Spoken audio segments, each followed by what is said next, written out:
Siapkan hatiku Tuhan untuk dengar firman-Mu saat ini. Ku sujud menyembah-Mu Tuhan, masuk hadirat-Mu saat ini. Curahkan urapan-Mu Tuhan bagi jemaat-Mu saat ini. Ku siapkan hatiku Tuhan untuk dengar firman-Mu.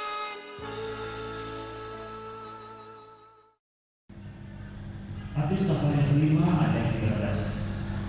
Kita baca sama-sama dengan suara yang keras. 1, 2, 3. Kamu adalah garam dunia. Jika garam itu menjadi tawar, dengan apa ia dihasilkan? Tidak ada lagi gunanya selain dibuang dan diinjak orang. Setahu saya, dalam Matius, Lukas, Markus juga tentunya minimal ada yang saya tahu itu ada sekitar 40 perumpamaan. Ya, Tuhan Yesus menggunakan parabel atau perumpamaan untuk menjelaskan sesuatu. Dan yang pertama, setahu saya, dia menggunakan kata garam untuk menjelaskan sesuatu. Ada tema Tuhan pakai untuk mengajar, untuk menjelaskan kepada para murid atau para pelajar.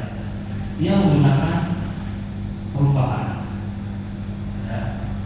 Kenapa kok pakai perumpamaan?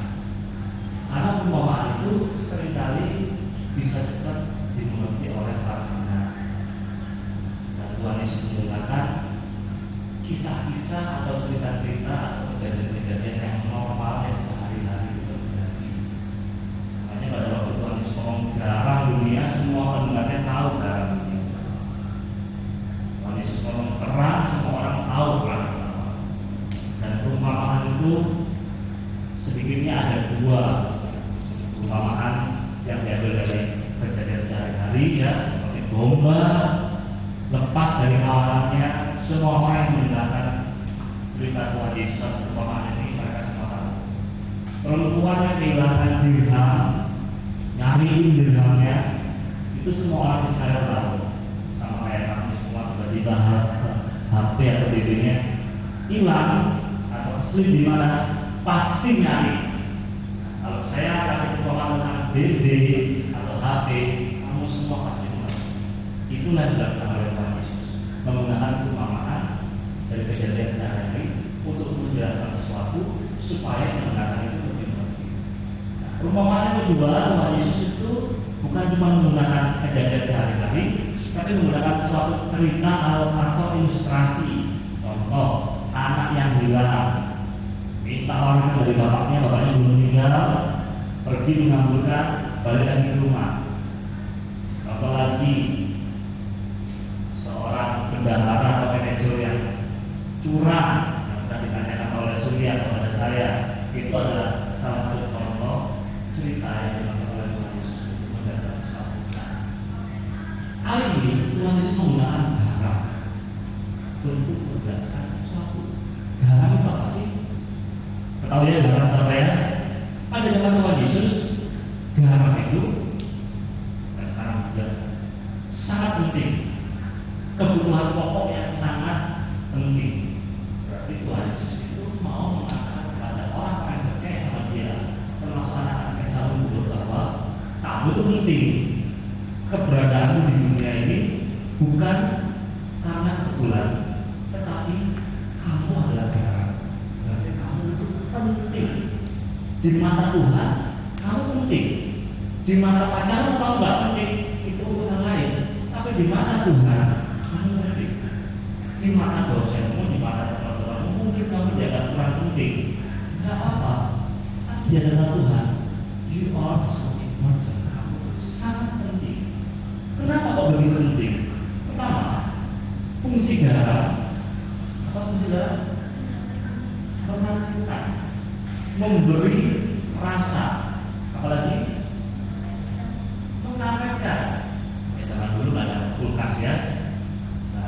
freezer.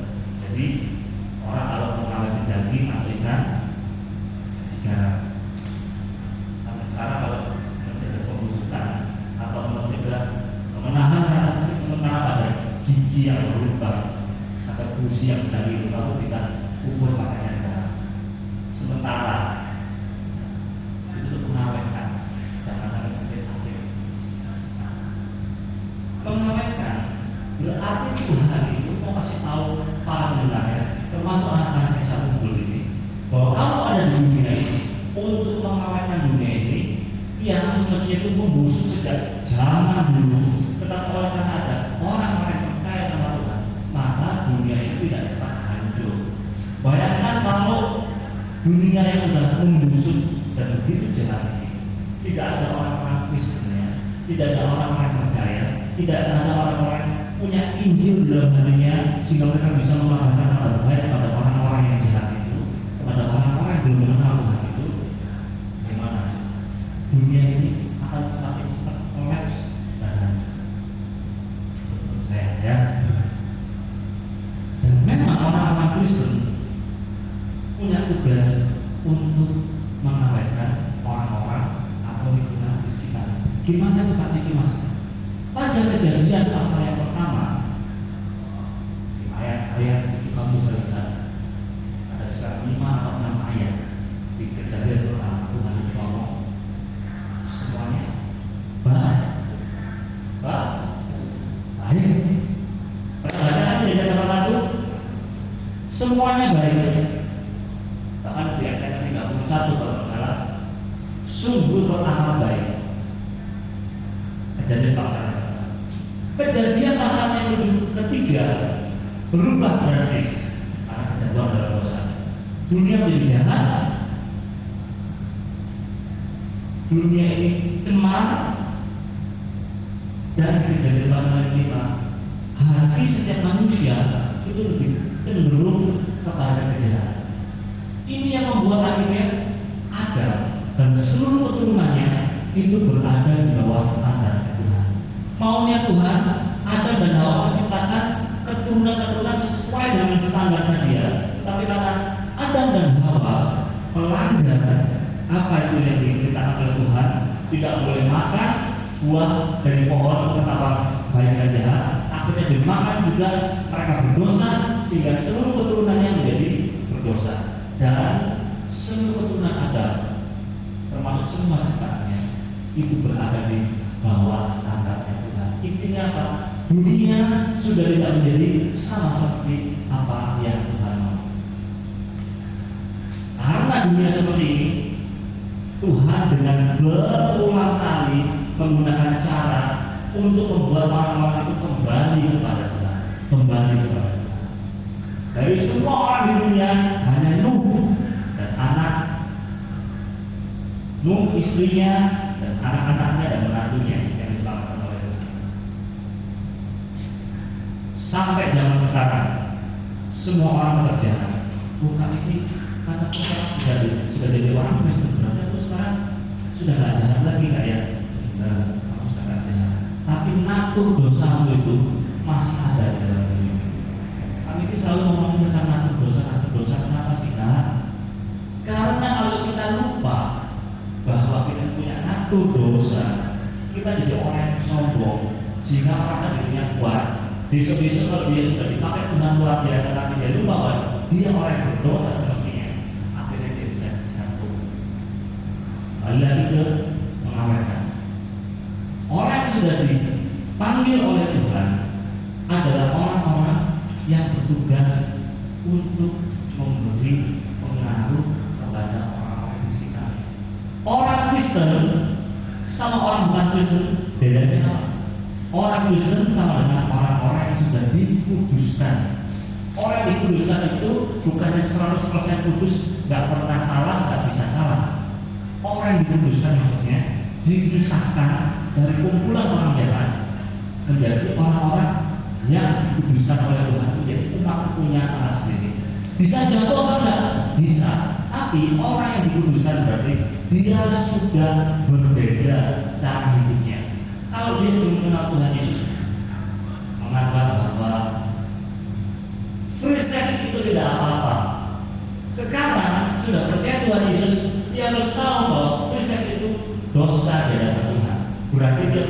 konsep dalam pikirannya, dalam hatinya bahwa saya tidak boleh melakukan itu karena itu menyakiti hati Tuhan. Tetapi orang yang punya konsep kayak gini masih bisa jatuh apa enggak? Masih bisa. Nah, terus gimana? Justru karena orang sudah punya konsep seperti ini bahwa itu dosa, itu menyakiti hati Tuhan, itu tidak boleh. Dia harus berusaha menjaga hidupnya supaya tidak melakukan itu lagi. Itulah orang yang dikuduskan. Paham ya? Orang yang dikuduskan, dia punya status baru. Dia adalah garam. Di sini ada garam dan terang dunia. Terang akan dijelaskan di tempat-tempat berikutnya. Tapi saya mau fokus garam dunia. Salt of the earth. Berarti kamu itu adalah orang-orang yang harus memiliki pengaruh yang baik terhadap orang-orang di sekitarmu. Kalau orang yang bukan Kristen itu sama orang-orang Kristen hanya bedanya tipis-tipis aja, berarti ada yang salah dalam Kristen kita. Kalau yang Kristen itu sama yang bukan Kristen di kampus ya, sudah tahu pasangan sejenis itu nggak boleh, tapi dia masih mencintai yang sesama jenisnya. Apa bedanya dia dengan orang yang Kristen? Dan ini juga kejadian di mana? Di gereja-gereja. Saya yakin, saya tahu ada satu gereja yang pemain musiknya mungkin ada setiap minggu dia bermain musik, tapi suka sama sesama jenisnya. Ini bahaya. Bukan nggak apa-apa kan kita tinggal di Jakarta bikin, kita nggak bisa suka sama cowok, atau kita nggak bisa dipaksa untuk suka sama cowok. Cowok itu egois, kan cowok itu egois makanya suka sama cewek aja, sama cewek. Terus teman-temanku juga banyak kok yang suka sama-sama cowok, suka sama-sama cewek, suka sejenis maksudnya. Ya berarti biasa-biasa aja kan. Kalau kehidupan kita tidak bisa memberi pengaruh yang baik, kalau hidup kita tidak bisa memberikan pengaruh yang baik untuk orang-orang di sekitar kita, pasti ada yang salah dengan hidup kita. Sekarang kasih salaman kanan sama kiri ya. Kamu harus jadi pengaruh yang baik. Ngomong ya, kamu harus jadi pengaruh yang baik. Harus jadi pengaruh yang baik.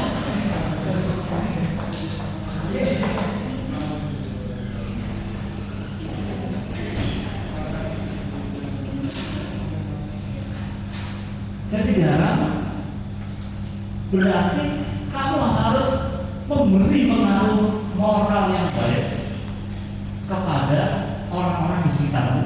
Justru bukan kamu yang mempengaruhi, tapi kamu yang harus mempengaruhi. Amin. Kalau yang lain-lain itu suka nyolong-nyolong demi waktu ya, untuk apa? Ini tidak ada proses sekolah, kan nggak ada gurunya, atau pas sudah pulang sekolah, makanya ke rumah si A, ada ngumpul semua di sana, sewa beli film dan nonton rame-rame.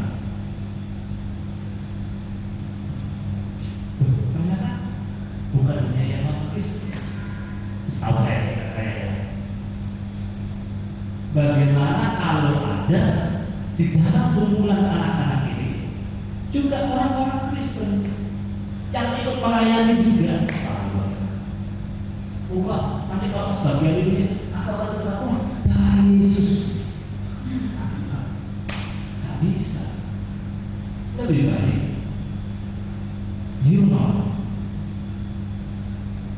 dengan kamu menolak, kamu menunjukkan bahwa kamu yang prinsip dan tanpa kamu sadari itu berpengaruh ke orang lain. Apa lagi?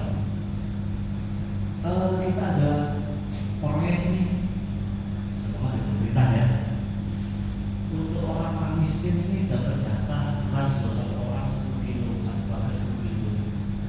Tapi setelah diuangkan, semua ada sisa uang itu 1 miliar atau 2 miliar. Wah, daripada 1 miliar itu buat orang miskin semua, kita ambil yuk 500 juta, kita bagi-bagi. yang untuk orang miskinnya dikasih separuhnya aja. Kalau orang Kristen dia mau berpengaruh, dia lebih baik berkata no untuk bagi-bagi uang seperti itu. Kenapa?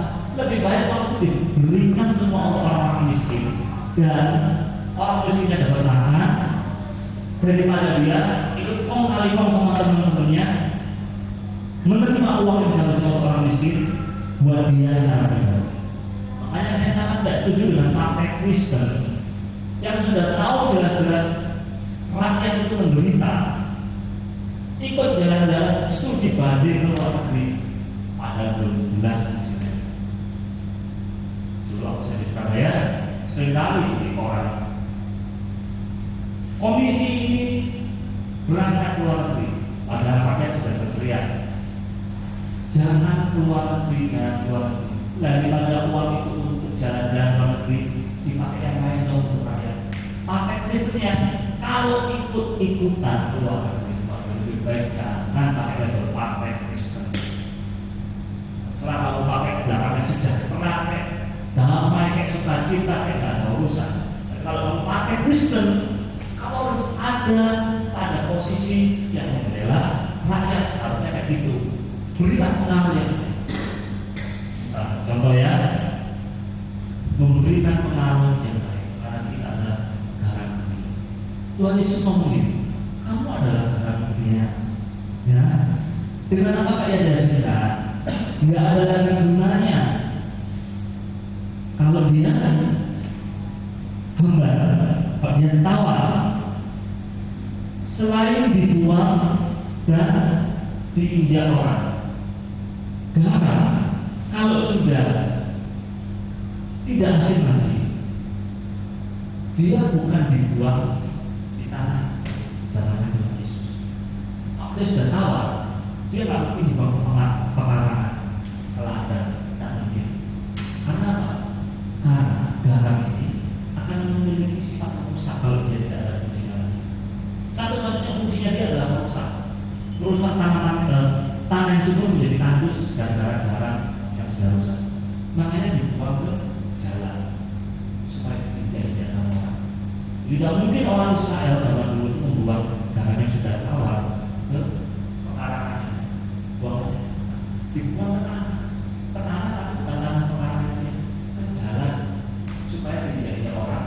Karena di jalan raya tidak ada fungsinya selain untuk orang berjalan. Kalau kita tidak bisa memberi pengaruh, kalau kita tidak bisa memberi rasa, kehidupan kita tidak bisa menjadi berkat untuk orang-orang di sekitar kita. Fungsi kita cuma satu, apa itu? Fungsi kita cuma bisa merusak.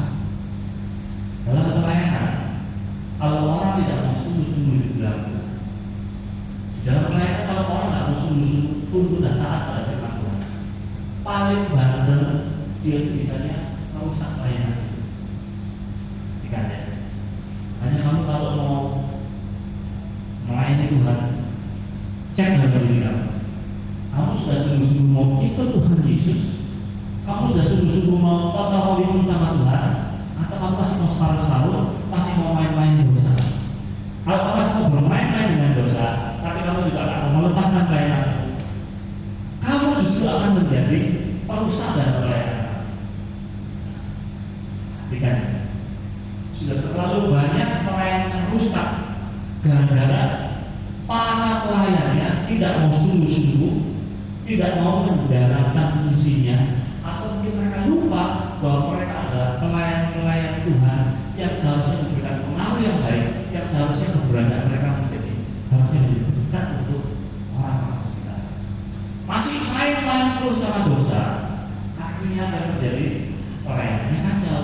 Di sebuah gereja yang saya tahu, ada pemain musik full tim ya, panusnya bagus, tetapi setelah turun mereka semua dengan musik dari mimbar, yang mereka lakukan apa? Mereka jalan lagi dekat gereja ini, merokok 1, 2 orang, 3 orang, satunya lagi ngapain? Pak Awan, ternyata dia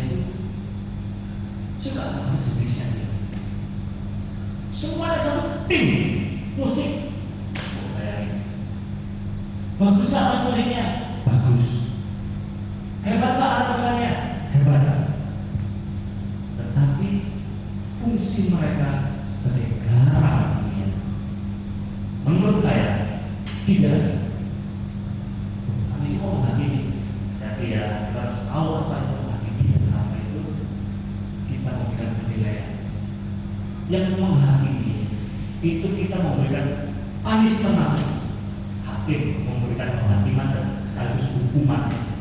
Tapi kita tahu kalau ada khotbah yang tidak sesuai dengan firman Tuhan, kalau ada klien Tuhan yang kehidupannya tidak sesuai dengan firman Tuhan, kita tahu kita memberikan penilaian. Nah, ini yang saya lakukan, memberikan penilaian terhadap orang-orang yang saya kenal di luar sana.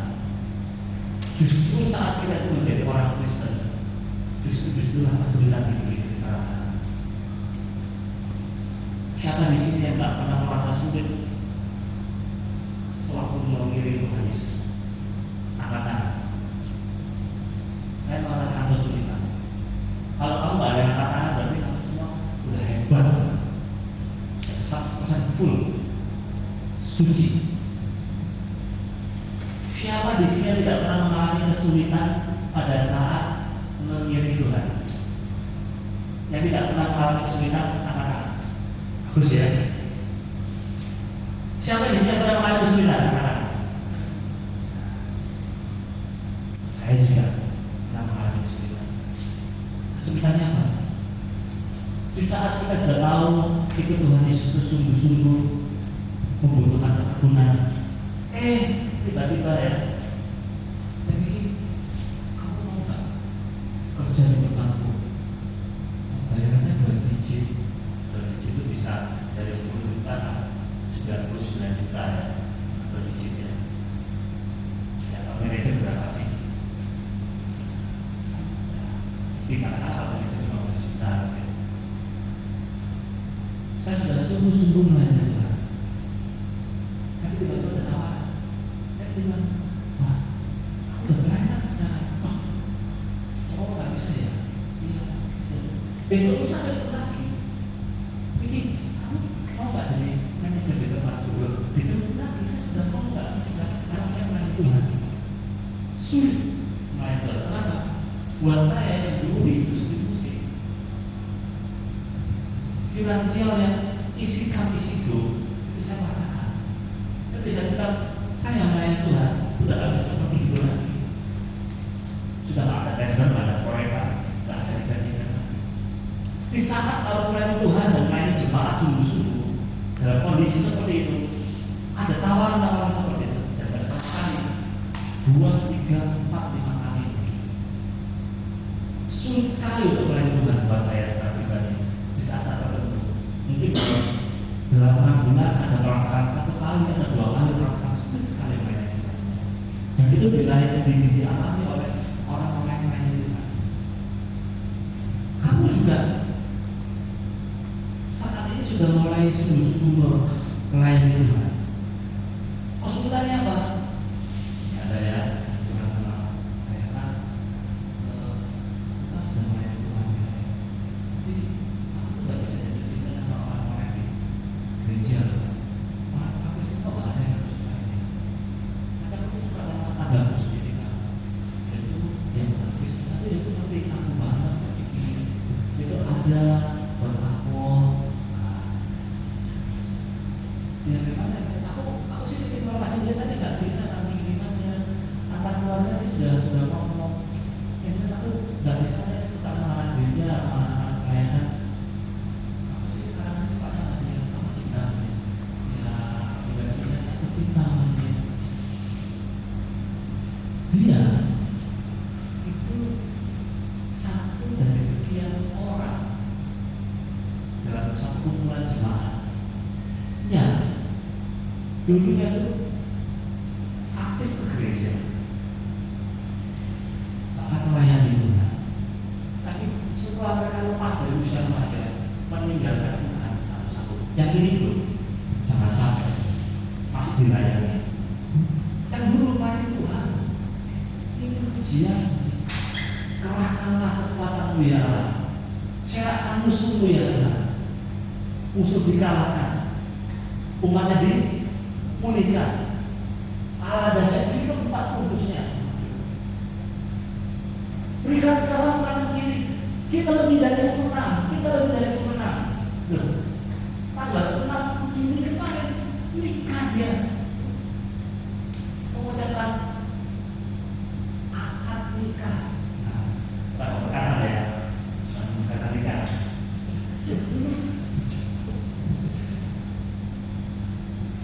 Bukannya dia itu mempengaruhi orang supaya ayo ikut Tuhan Yesus, tapi justru dia yang digarami oleh orang, ayo tinggal dengan Tuhan Yesus.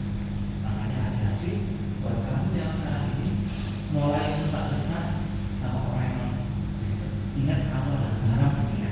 Kamu harus memberikan pengaruh untuk orang lain.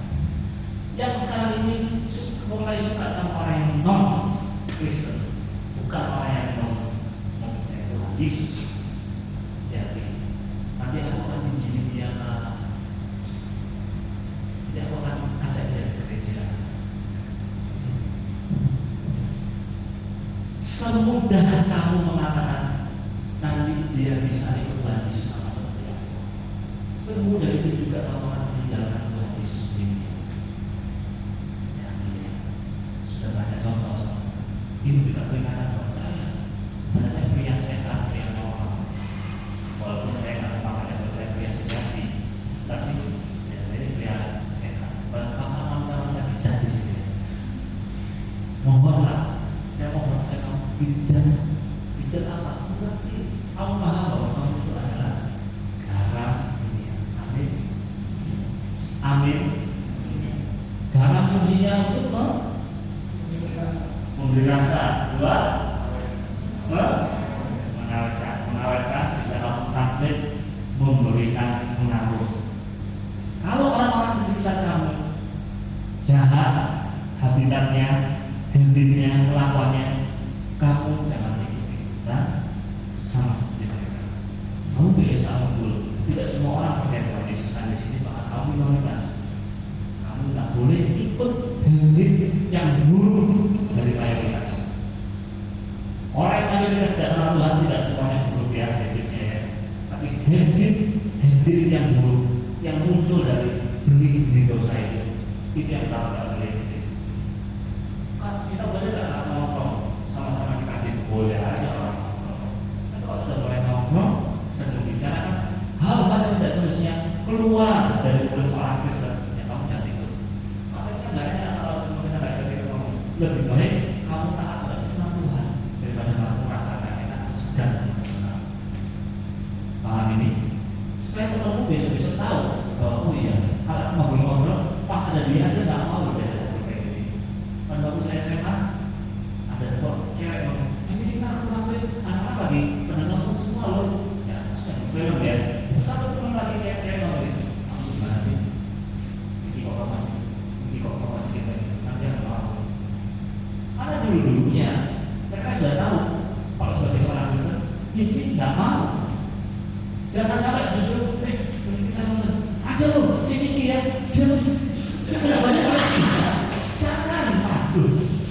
Kita mau taruhan aja itu ada OMG, taruhan paling besar. Jangan ya. Oke, sampai sini kita masih punya 5 menit ya. Saya mau memberikan ruang untuk bertanya dan saya akan menjawab bisa.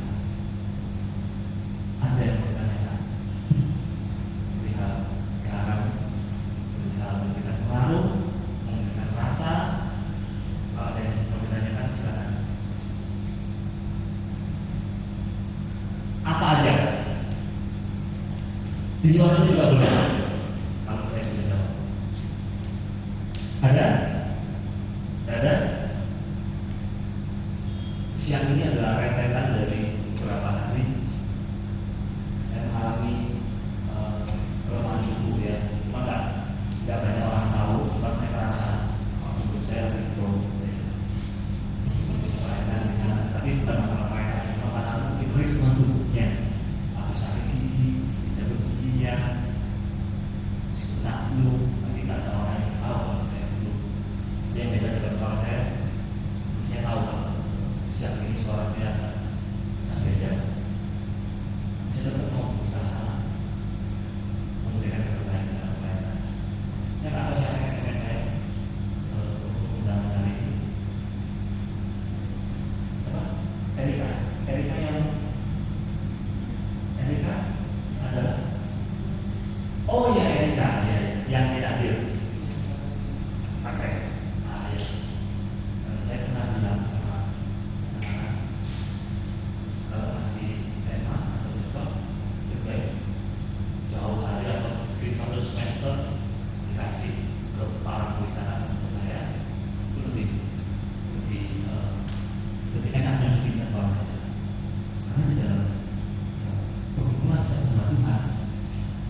tidak berdoa sungguh-sungguh pada doa untuk khotbah berfirman, tapi berdoa untuk orang-orang yang akan datang. Ini malah yang saya lakukan. Karena saya sadar saya seorang yang sangat terbatas, tapi Roh Kudus tidak terbatas. Saya berdoa untuk bangku-bangku yang akan bukan untuk bangkunya ya, untuk orang-orangnya itu loh, supaya orang-orang ini ketika Tuhan itu diberitakan, Roh Kudus menjawab hati mereka. Karena kamu semua ini gara-gara dunia ini, kamu datang di sini dari situasi di rumah tangga kamu, keluarga kamu, dari pekerjaan, dari kuliah kamu, dari jalanan, dari lalu lintas, datang ke sini mendapatkan satu khotbah yang seharusnya khotbah itu memberikan pemikiran buat kamu kalian. Nah, kalau saya mendapatkan tema agak jauh, itu bergumulnya lebih enak. Kalau satu hari sebelumnya, KPK, dan saya biasanya tidak mau apa-apa. Selagi saya bisa, saya mau untuk melayani. Karena saya tahu tanggung jawab saya adalah saya memberikan pengaruh pada orang. Harus memberikan pengaruh melalui khotbah saya, melalui cara hidup saya. Saya pikir kita semua sudah jelas. Kalau ada yang bertanya, kita akan tutup dalam doa. Amin.